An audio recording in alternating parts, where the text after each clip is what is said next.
नमस्कार. आपण आज आलो आहोत करमाळा तालुक्यातील मलवडी या गावामध्ये. या केळीची अशी अवस्था झाली होती की त्या केळीची ग्रोथच होत नव्हती.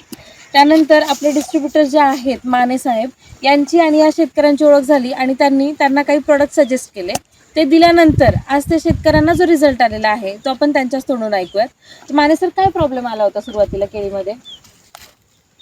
झाडाची वाढ पूर्ण थांबलेली होती, ग्रोथ कसली दिसत नव्हती. त्यांना आपण RPS 76 दिल्यानंतर 3 स्प्रे दिले त्यांना.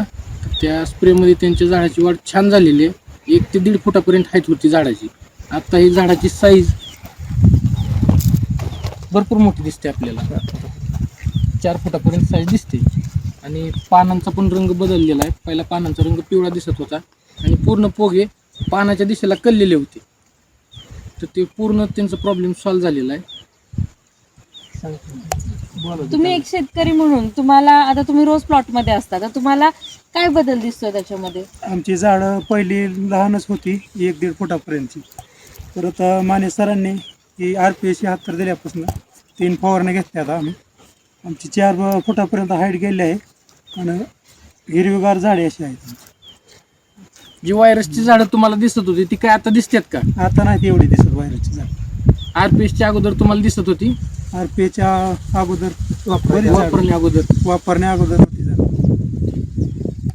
तर अशा प्रकारे एखादा प्लॉट जर स्ट्रेसमध्ये असेल किंवा त्याची वाढ होत नसेल तर आपलं प्रोडक्ट दिल्यानंतर त्याची वाढ किती छान होऊ शकते हा रिझल्ट आपण आज लाईव्ह बघत आहोत.